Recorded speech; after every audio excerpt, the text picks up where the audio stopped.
वसुदेवसुतं देवं कंसचाणूरमर्दनं देवकी परमानंदं कृष्णं वंदे जगद्गुरु।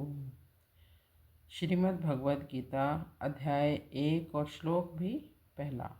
धृतराष्ट्र उवाच धर्मक्षेत्रे कुरुक्षेत्रे संवेतायुयुत्सवः मामका पाण्डवाश्चैव किं कुर्वत संजय।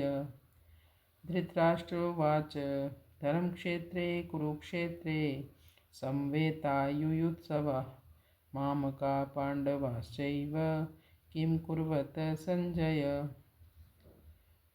धर्म क्षेत्रे धर्म की भूमि, कुरुक्षेत्रे कुरुक्षेत्र में, समवेता इकट्ठे हुए, युयोत्सवा युद्ध की इच्छा वाले, मामका मेरे, पांडवा पांडु के पुत्रों ने, किम क्या, अकुर्वत किया। धर्म क्षेत्रे कुरुक्षेत्रे, कुरुक्षेत्र में देवताओं ने यज्ञ किया था। राजा कुरु ने भी यहाँ तपस्या की थी। यज्ञ आदि धर्म में कार्य होने से तथा राजा कुरु की तपस्या भूमि होने से इसको धर्म भूमि कुरुक्षेत्र कहा गया है। यहाँ धर्म क्षेत्र कुरुक्षेत्र देने का धृतराष्ट्र का अभिप्राय है कि अपनी कुरुवंशियों की भूमि है। यह केवल लड़ाई की भूमि नहीं है बल्कि तीर्थ भूमि भी है, जिसमें प्राणी जीते जी पवित्र कर्म करके अपना कल्याण कर सकते हैं। इस तरह लौकिक और पारलौकिक सब तरह का लाभ हो जाए, ऐसा विचार करके एवं श्रेष्ठ पुरुषों की सम्मति लेकर ही युद्ध के लिए यह भूमि चुनी गई। संवेता युयुत्सवा, सभी राजाओं के द्वारा बार बार संधि का प्रस्ताव रखने पर भी दुर्योधन ने संधि करना स्वीकार नहीं किया। इतना ही नहीं, भगवान श्री कृष्ण के कहने पर भी मेरे पुत्र दुर्योधन ने स्पष्ट कह दिया कि बिना युद्ध के मैं तीखी सुई की नोक जितनी भी जमीन पांडवों को नहीं दूंगा। तब मजबूर होकर पांडवों ने भी युद्ध करना स्वीकार किया। इस प्रकार मेरे पुत्र और पांडुपुत्र दोनों ही सेनाओं के सहित युद्ध की इच्छा से इकट्ठे हुए हैं। दोनों सेनाओं में युद्ध की इच्छा रहने पर भी दुर्योधन में युद्ध की इच्छा विशेष रूप से थी। उसका मुख्य उद्देश्य ही राज्य प्राप्ति का था। फिर चाहे राज्य प्राप्ति धर्म से हो चाहे अधर्म से हो, न्याय से हो चाहे अन्याय से हो, विहित रीति से हो या निषिद्ध रीति से हो, किसी भी तरह से उनको राज्य ही चाहिए था, ऐसा उसका भाव था। इसलिए विशेष रूप से दुर्योधन का पक्ष युयोत्सव अर्थात युद्ध की इच्छा वाला था। पांडवों में तो धर्म की मुख्यता थी। उनका ऐसा भाव था कि हम चाहे जैसा भी जीवन निर्वाह कर लेंगे पर अपने धर्म में बाधा नहीं आने देंगे, धर्म के विरुद्ध नहीं चलेंगे। इस बात को लेकर महाराज युधिष्ठिर युद्ध नहीं करना चाहते थे, परंतु जिस माँ की आज्ञा से युधिष्ठिर ने चारों भाइयों से द्रौपदी से विवाह किया था, उसी माँ की आज्ञा होने के कारण ही महाराज युधिष्ठिर की युद्ध में प्रवृत्ति हुई थी। अर्थात केवल माँ के आज्ञा पालन रूप धर्म से युधिष्ठिर युद्ध की इच्छा वाले हुए।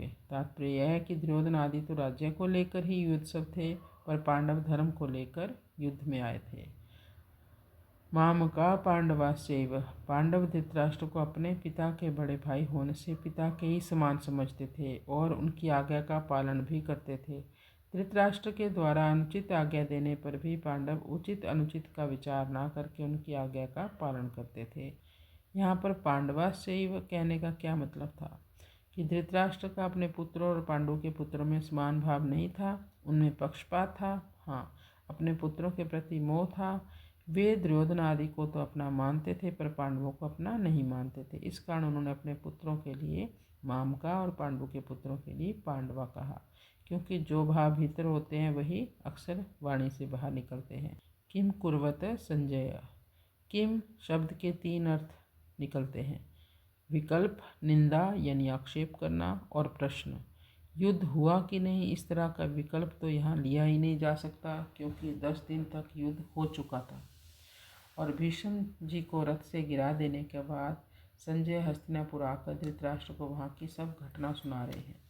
मेरे और पांडु के पुत्रों ने यह क्या किया जो कि युद्ध कर बैठे, उनको युद्ध नहीं करना चाहिए था। ऐसी निंदा या आक्षेप भी यहाँ नहीं लिया जा सकता, क्योंकि युद्ध तो चल ही रहा था और धृतराष्ट्र के भीतर भी आक्षेप पूर्वक पूछने का भाव नहीं था। यहाँ किम शब्द का अर्थ प्रश्न लेना ही ठीक बैठता है।